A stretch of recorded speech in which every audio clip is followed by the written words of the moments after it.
Hey guys, welcome back to the channel. It's Jared, and today we are going to be talking about the Disney animated classic Aladdin, released in 1992 and directed by Ron Clements and John Musker. It is the 31st Disney theatrically released animated film and continues their winning streak of these animated classics during the Disney Renaissance. And Aladdin is a very great film that really pushes animation yet again to its limits. I feel as if I'm saying that every single time I talk about a Disney Renaissance film, because during this era they truly were a technical marvel, combining amazing storytelling with such craft and artistry, and really pushing technology to its absolute limits. Aladdin, much like Beauty and the Beast before it, combines traditional animation with the rising emergence of CGI, and there's so much more in this film compared to the previous films that we have seen that have dealt with CGI, such as movies like The Great Mouse Detective, Beauty and the Beast, and so on. And yet it all manages to blend together and not really feel out of place, which is something that could very easily happen.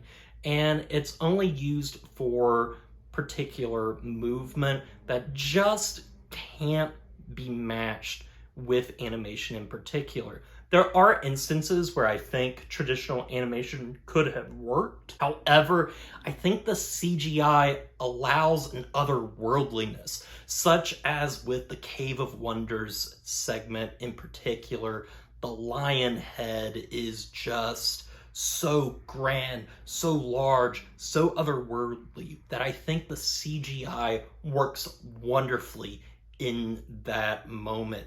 I also just think that the movie overall is beautifully rich, once again, using a lot of colors, bright colors in fact, that was seen in Beauty and the Beast. This is a wonderful looking film. The lines are thin, and you really just see a lot of color in the film. It's bright, it's beautiful, and it's one of the best looking animated films of this era, for sure. And the animation is just so creative, especially this time around when we have things such as a giant blue genie running around that is able to kind of feel out of time, because we see references to different time periods. We see a modernization in the Disney animation that isn't present in other animated films. And Genie is able to provide us with that with some really great laughs along the way. So Aladdin is really based off of the Arabian Nights stories, which is something that I have never personally read myself. I am very intrigued by those stories. I think they are wonderful and really do just tell such wonderful stories that focus in on myth and culture. And I think that is exactly what they were trying to attempt here with Aladdin, was bring those stories to life in animation. And this had been done previously with things like The Thief and the Cobbler, which was a film that was in development hell for the longest time, just exploring these stories on an animation scale. We see it in video games such as Prince of Persia. However, Disney really just did such a good job of putting a fantastic team together to carve out this story that has become a timeless part of their animated canon. And you see Aladdin to this day having so much influence. The character of Genie is forever immortalized.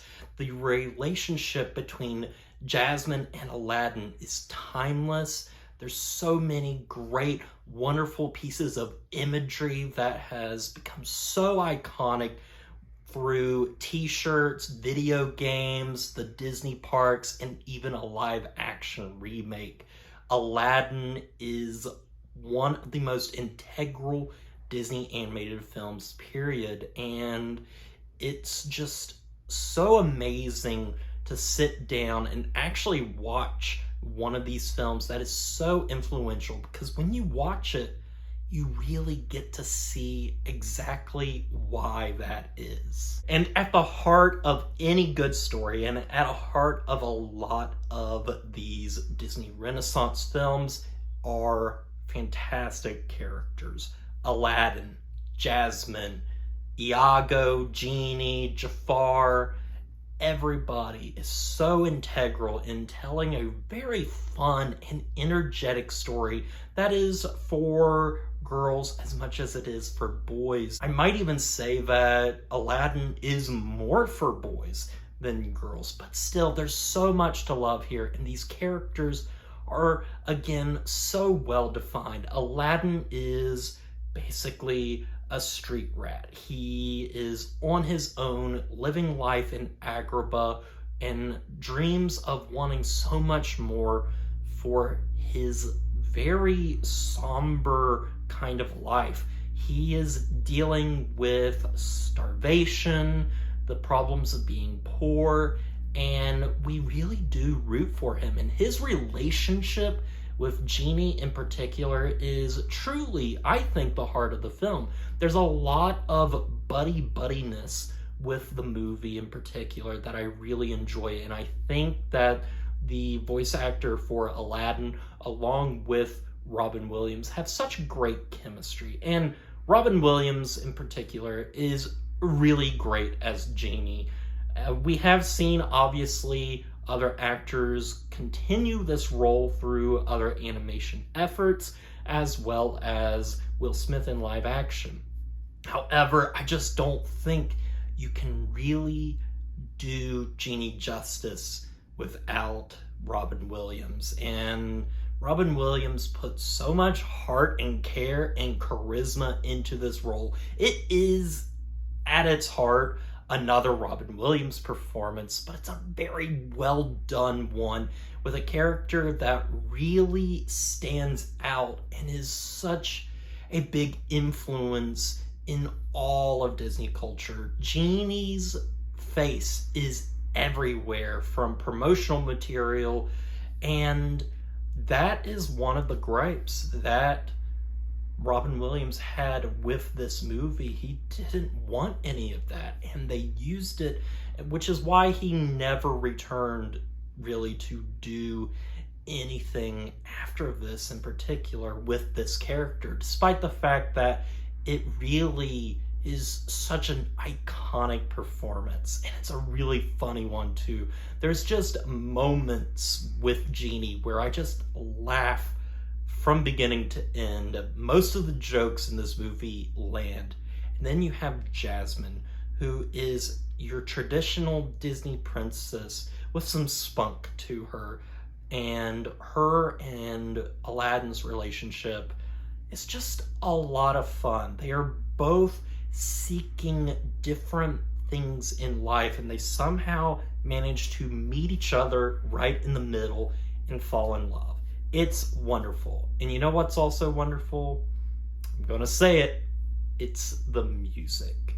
And in particular, this music is very special because this is the last Disney music that we would hear from the late, great Howard Ashman. He worked on a couple of songs before his death, a few that you even see in the film. However, the rest of the soundtrack was finished up by Alan Menken and Tim Rice, who do a wonderful job of, I think, paying tribute to the heart of what Howard Ashman's music was doing.